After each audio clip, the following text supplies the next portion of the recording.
I literally went into Oxford and said, listen, the economy is collapsing. I know why. I've been millions of pounds doing it. I was one of the best economists, best traders in the whole world, one of the biggest banks in the whole world. I don't want it to happen. Can we stop it? And they were completely not interested.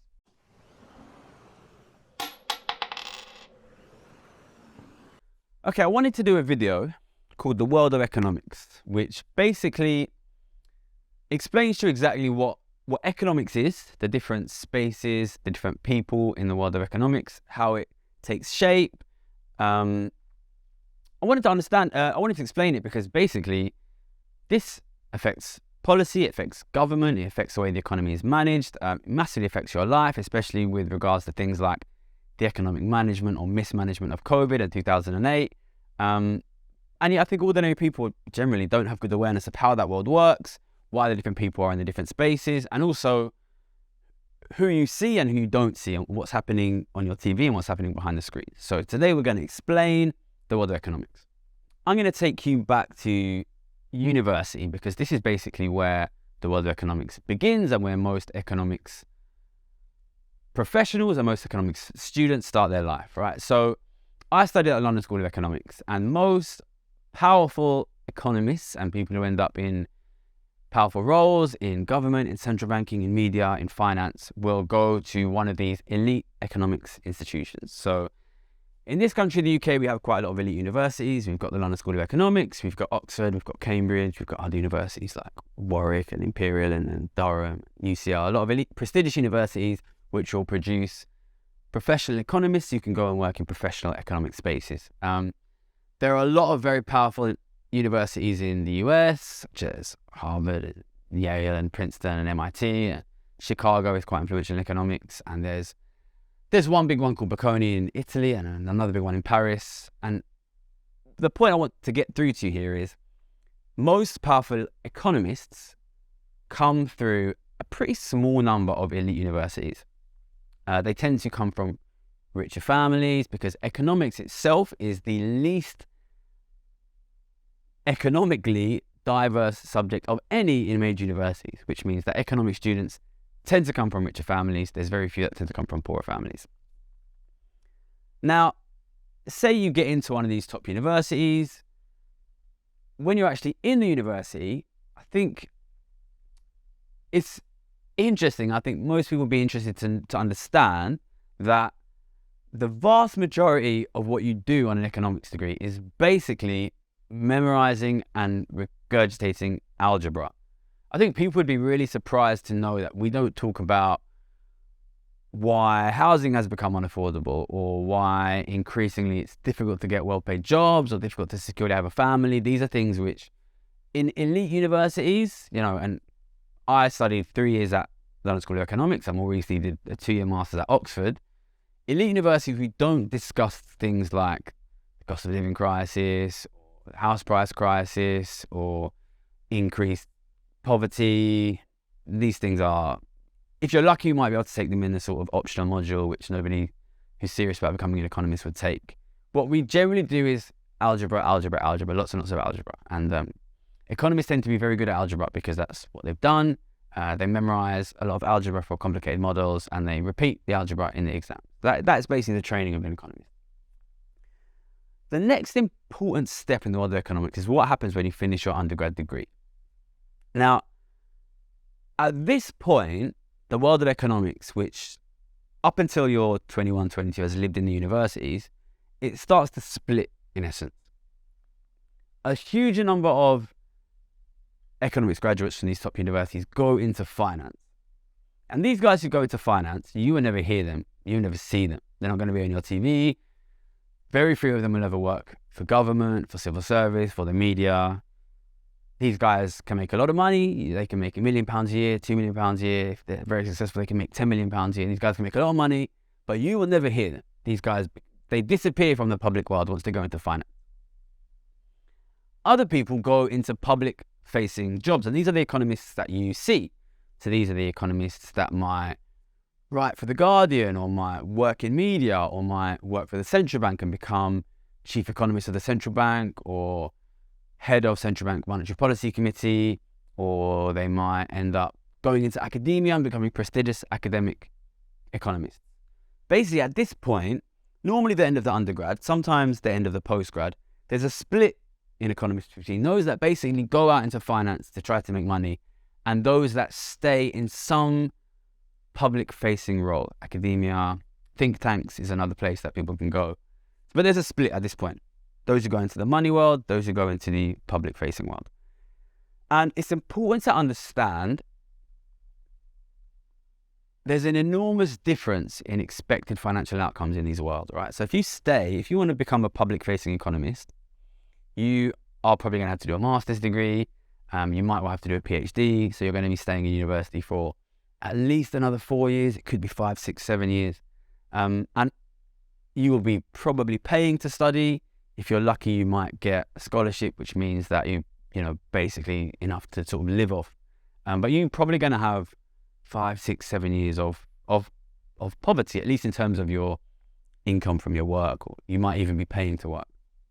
Whereas if you go into finance, I was literally a multi-millionaire at 25. So there's a massive difference in the expected financial outcomes of depending on which direction that you go in. And for this reason, for most people, going into finance is a much more attractive option because it's just unbelievably better paid than going into public-facing economics.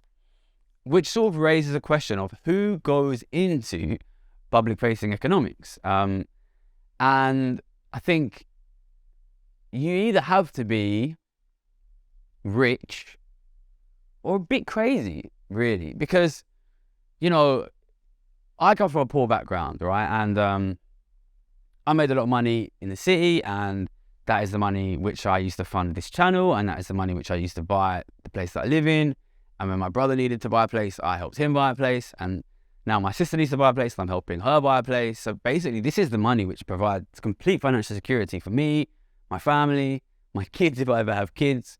And if I had gone into academia, I would then have a property, my brother would have a property, my sister would have a property, and probably I would never be able to comfortably have a family. So that it's massive financial sacrifice you make to go into public-facing economics. And whilst there are some people who believe in it so much they will do that, the vast majority of people who are able to do that are people who are from richer backgrounds because they can afford to take that financial hit. Their parents can support them throughout their studies. It's important to realize even after you graduate in that public sector space, you're probably not going to make a lot of money for the first few years of your career working as an economist in the media, in academia, in the world of think tanks, in the world of government, civil service. So that's the first thing to understand, is that there's basically two worlds of economics. A world that is very well paid, which you never see, and a world which is pretty badly paid, but you do see. And these guys are the guys whose job it is to protect you. Basically, the guys who... And you kind of need to ask yourself, okay, well, what kind of people are we probably going to get? And of course, there are good people who go into academia, who go into think tanks, who go into civil service, who go into government, and I know a lot of them. So it is still possible that we get good people in this world of public-facing economics. But then I think we need to start talking about the second question, which is the differences in incentivization and motivation structures for the people in the two different worlds, right? So the best paid 10,000 economists in the world are probably all traders.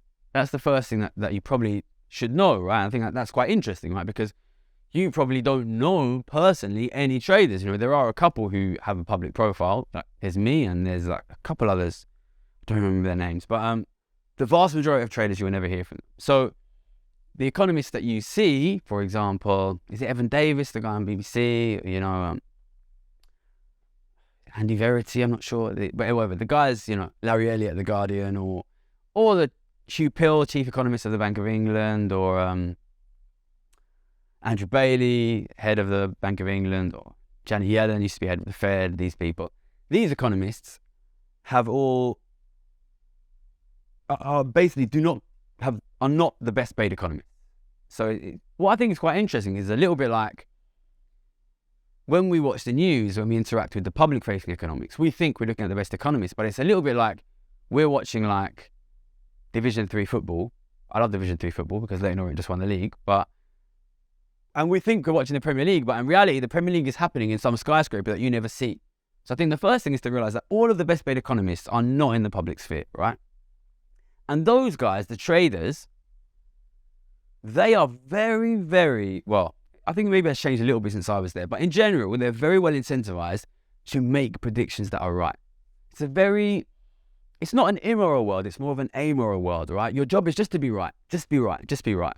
So when I was there, I think it's going to be good, I think it's going to be bad, I think things are going to be bad. Oh, you're right, here's your money. And it's also there's a very transparent analysis structure. So people can see who's the best economist at Citibank. So when I was Citibank's top economist, there was a spreadsheet that went out to all the traders on the floor, and they could see, oh, this year, Gary's the best Citibank, the best trader economist in terms of his predictions were the best predictions, right? So very amoral, not immoral, but just very objective, very transparent incentive structure for those traders. Try and be right, try and be right, try and be right. Everybody can see who's right and who's wrong. Now let's consider the traders in the public sphere, the economists in the public sphere. I'm always reminded of this one professor I had at Oxford who wrote a paper, and then he lectured us on the paper, saying that if the Eurozone had not done quantitative easing, then their GDP would have been something like 3.7% lower. He made a really specific prediction about how much lower GDP would be if they hadn't done that. And that was interesting for me because it's very rare that economists make very clear, specific prediction, economists in academia.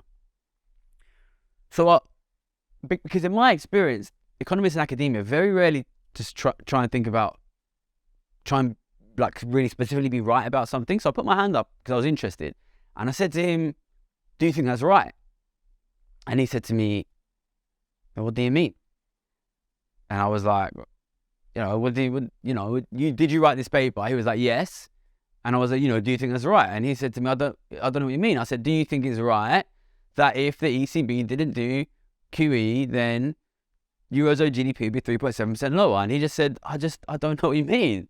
And I thought that was so interesting, but super telling about what there are of course some good people in academia, what most academic economists are doing in their career, which is what they get rewarded for, what they get paid for, what they get promoted for, is writing very mathematically flamboyant, mathematically elegant papers.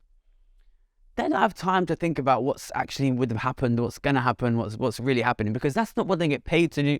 That's not what they get incentivized to do. That's not what they get rewarded to do. And if you were to actually do that as an economist, it would seriously jeopardize your career, because being an academic economist is not easy. It's not easy. And I think I want to link this back to what it's like being an economics student, which is economics students I've mentioned, they spend all their time doing algebra. And you might be thinking, well, why don't the economics students argue against that? Why don't they criticize? Well, but the fact is, being an economics student at an elite university is fucking hard. They have a lot of algebra to memorize. Seriously, a lot. And when you go to these exams, if you haven't memorized the algebra, you're going to fail the exam, right? So these guys are busy and they're working damn hard to memorize the algebra. They don't really have time to question what's happening if they want to get a good degree and to get a good job. And it's the same for the professors. Being an economics professor is not easy. You have to write really complicated papers. And if you don't write those papers, you're not going to get promoted. We've already discussed that it's not a very lucrative job. It's very competitive. It's a struggle to make ends meet unless you're from a rich background, right? So these professors, they are not paid to try and understand stuff. And I think that the traders who are paid to be right, it's very difficult to be right about the real world without some understanding. But to write a very elegant mathematical paper, you don't really need to know anything about the real economy. So these academics primarily are just trying to write fancy papers. Now that brings us to the next world of public economics, which is the media. Now, I've been floating around the economics media now for a couple of years, and I'm not going to name any names, but it is one of the most comedic spaces I have existed in my entire life. And I can guarantee you with absolute certainty that the vast majority of people in the economics media have never even asked themselves the question of, should I try and be right? Their job is to write professional looking articles and to produce professional looking media content. Especially if you're considering the news and the radio. These guys run 24/7 content, right? And they need people to come on. And they don't know who the best people are. They're calling around, they call me up, hey, can you come and talk about this? And I'll be like, I don't really know about that. And they'll be like, yeah, we'll be fine. You know, these guys, they just want to produce professional looking media content. I don't think there is any more comedic space within economics than economics media. And that is, again, because nobody, if you write an article, I've mentioned it many times, I predicted at the beginning of COVID, we would have a cost of living crisis at the end of COVID.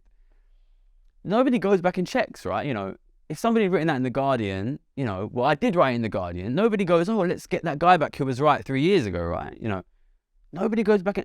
Media is the classic example of economics where nobody checks the homework.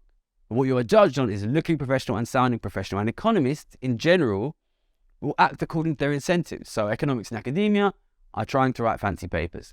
Economics in the media are trying to present professional-looking content. But none of them really care about being right. Economics in the central bank, well, I mean, in the central bank, I think they are slightly more tied to reality. But as you can see, the central bank has done a phenomenally poor job of managing inflation in the last few years. And they've done a phenomenally poor job of managing the economy in the last 20 years.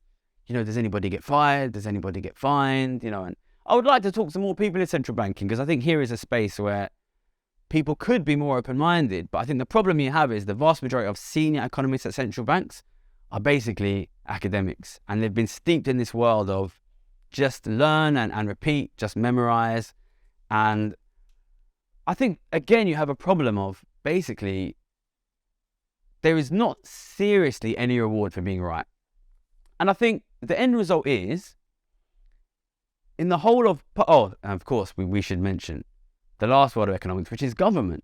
And, you know, I'm not going to mention any names, but I talk to politicians and I tell them, if you don't fix inequality, the economy will collapse and living standards will collapse. And they turn around and they say to me, yeah, but we don't think it's a vote winner. And that tells you the incentivizations of government, right? These guys need to win elections. And most of what they spend their time doing is thinking, how do we win elections? So I think what you have in the world of economics is quite interesting, right? You have one group of people who you will never see, who get paid a ton of money specifically to be right. And people who are right get aggressively promoted and aggressively rewarded. And people who are wrong get fired. And they are in no way given any responsibility to manage your economy. And then in the world of public economics, you have a load of people who are doing like weird, different kinds of dances, essentially. You have academics who are trying to write fancy papers, media people who are trying to produce professional looking media, government people who are trying to win elections, and, you know, people in think tanks who are generally just trying to push whatever political view they want. But nobody is rewarded for being right. So nobody is trying to be right. And I think the end result is what you have is really the kind of the complete intellectual death of public economics as a result of these two things, which is number one, aggressively incentivizing through money all of the best people to not work in the public sector, and then creating incentive structure in the public sector such that you are heavily incentivized not to actually try to be right. And that brings us to the next thing, which is how can we fix this? Okay, so in a sense, what you have with this division is a natural manifestation of wealth inequality in society, which is the very rich can pay people like me a lot of money to work for them. Whereas governments are increasingly bankrupt. Media doesn't really care about how good you are, only cares about what you look like. So this public sphere is never going to pay enough to compete with finance. But there are still people within economics who care enough about preventing the collapse of our society that they would work for government in the public sector, even for no money. You know, I would be willing to support government in preventing economic collapse, even for free. I do this YouTube channel for free because I don't want society to collapse. But because we have no structures of identifying and rewarding good people in public economics, it becomes impossible for people like me to actually get senior jobs in public economics. And I think it's so interesting that I could go and walk in a skyscraper and get paid £2 million a year to bet on the collapse of our society. But if I went to try to speak to, I literally went into Oxford and said, listen, the economy is collapsing. I know why. I've been millions of pounds doing it. I was one of the best economists, the best traders in the whole world, one of the biggest banks in the whole world. I don't want it to happen. Can we stop it? And they were completely not interested. And, I've been out here, I know people in government must have seen these videos saying, let's stop but they're not interested. I think what we need to do is we need to start checking the homework of economists in the public sector. We need to start saying, okay, make predictions and let's find out who is able to correctly predict what is happening, because economics is not a physical science. We can't do experiments. So it becomes very difficult to know with certainty who was right and who was wrong, because we can't go back. So, for example, I said at the beginning of COVID, we are going to see a massive cost of living crisis at the end of COVID. And that happened. But now people turn around and say, oh, but you just got lucky because it was because of the war in Ukraine. And that's the reason why it happened. And you actually got lucky, right? And, my history is, I've been lucky for a fucking long time, right? I've retired at 26 because I have a very long track record of making correct predictions, right? But in the public sector and in finance, that is enough to, put Gary in the front line, let him manage the money, let him make the decisions, because he has a track record of being right. But in the public sector, there is no way, essentially, for somebody like me, who has a long track record of being right, to criticize or challenge the people in power, even if they have a long track record of being wrong. And if that's what you create as your system of managing the economy, it is inevitable that your economy will collapse, basically, because you will end up with idiots running the economy, and there will be no way for even well-meaning people who are willing to do it for free and who understand to challenge them. So I think we need to start forcing public sector economists to make predictions of the future. I think that if we do this, this will happen. If we do that, that will happen. So that we can start taking the microphone away from these posh boys who are always wrong and giving a bit of power to people who actually understand what is happening. Because otherwise, of course, they're all going to go work in the skyscrapers for £2 million a year. Why are you going to work for government if they're not even going to listen to you if you're right? So that is, to conclude, the world of economics. It is, honestly, it's an absolutely comedic situation. It's an absolutely comedic situation where all of the best guys are locked away in a skyscraper. And, I've been at 2 of the top universities in the world for economics. I've been on the trading floor. I've worked in the media. I've been in think tanks. The quality of discussion on the trading floor is, I don't want to give the impression all traders are geniuses, they're not. But the quality of discussion on the trading floor is so much better because people are trying to be right. And at the moment, all of the people who are taking your tax money to run the economy are not trying to be right. And that is why they keep getting it wrong. So we need to fix it. We need to hold economists to account. We need to have actually intelligent people running the economy. At the moment, we don't. So let's change it. Share this video around. Let people know the system is broken, but it can be fixed if we just put good people in charge. Let's change it. Thank you.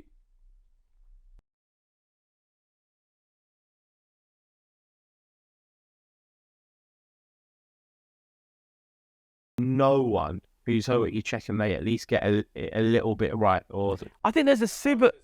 When I challenge economists about you guys are always wrong, consistently wrong, what they say to me is, oh, but it's impossible to be right. How funny is that? Some posh boy who's basically barely left his mother's womb, right? Just been like silver spoon fed through his whole career, being wrong his whole career, talking to me, right? Fucking expelled from school, fucking multi-millionaire at 25 because he keeps being right, predicted the economic crisis, and he just turns around and says, the reason we're wrong is because it's impossible to be right. And there's this self-protecting like nihilism that has like dripped into their consciousness, which is, yeah, we know we're always wrong, but we're still the best. And, it's a little bit like you go to watch a local pub team and they're all like, yeah, we lose every game, but we're the best. Because it's impossible to win games. It's impossible. And every day the traders are getting it like way right out of it. But it's, that's what will happen if you if you bankrupt your public sphere and you pay all of the best people to work for the rich, imagine building a football team with no funding and expecting to beat fucking Man City. And then when you continually lose, say, it's impossible to be good at football. That's what these economists are doing. It's such a comedy. Such a comical farce what is happening in the world of economics. But you see the consequences. It's fucking horrible. You know what I mean? And it's truly amazing. I think what we're witnessing is so amazing. So amazing. And it's this like complicated... It's like a complicated mixture of corruption, greed and idiocy.